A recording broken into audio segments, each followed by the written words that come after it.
ত্রিপুরায় সূচনা হলো রিয়াং জনগোষ্ঠীর অন্যতম পার্বণ হজাগিরি উৎসবের। ৩২তম এই রাজ্যভিত্তিক অনুষ্ঠানটি ঊনকোটি জেলার মাছমারার রামগোনা চৌধুরী পাড়া স্কুল মাঠে অনুষ্ঠিত হয়। উৎসবের সূচনা করেন ত্রিপুরা সরকারের যুব বিষয়ক ও ক্রীড়া দপ্তরের মন্ত্রী টিঙ্কু রায়।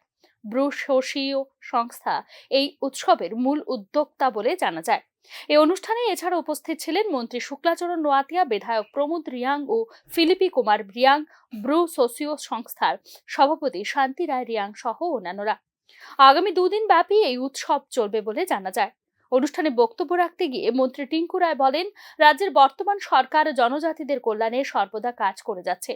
তিনি বলেন, ককবরক ভাষাকে রাজ্যের শিক্ষাক্ষেত্রে যুক্ত করতে প্রয়াস নিয়েছে রাজ্য সরকার এবং এই উদ্দেশ্যে বিধায়ক প্রমোদ রিয়াংকে নিয়ে একটি কমিটিও গঠন করা হয়েছে বলে তিনি জানান। আমাদের রাজ্য সরকার জনজাতিদের উন্নয়নে, জনজাতিদের কল্যাণে প্রতিনিয়ত আমাদের মাননীয় মুখ্যমন্ত্রী প্রয়াস করেন এবং সেটাকে বাস্তবে রূপান্তরিত করার চেষ্টা করেন।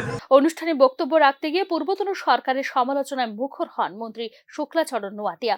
কিন্তু বর্তমান সরকার ক্ষমতায় আসার পর অন্যান্য জাতি গোষ্ঠীর উন্নয়নের পাশাপাশি জনজাতিদের উন্নয়নেও বিশেষ গুরুত্ব দিয়ে কাজ করে যাচ্ছে এবং সেই সঙ্গে এডিসি প্রশাসন সমান্তরালভাবে জনজাতিদের আর্থ সামাজিক উন্নয়নেও কাজ করে যাচ্ছে বলে জানান তিনি।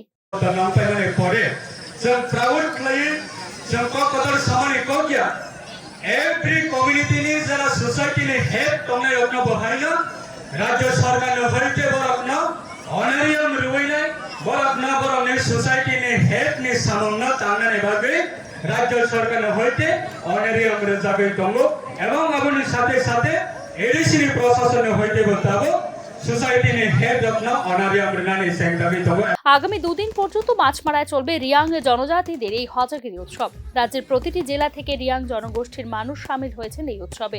জনজাতিদের বিভিন্ন ঐতিহ্য ফুটিয়ে তোলা হয়েছে এই উৎসবে। উদ্বোধনী অনুষ্ঠানে প্রদর্শিত হয়েছে উপজাতিদের নৃত্য প্রদর্শন সহ বিভিন্ন সাংস্কৃতিক অনুষ্ঠান। Bureau report, news now.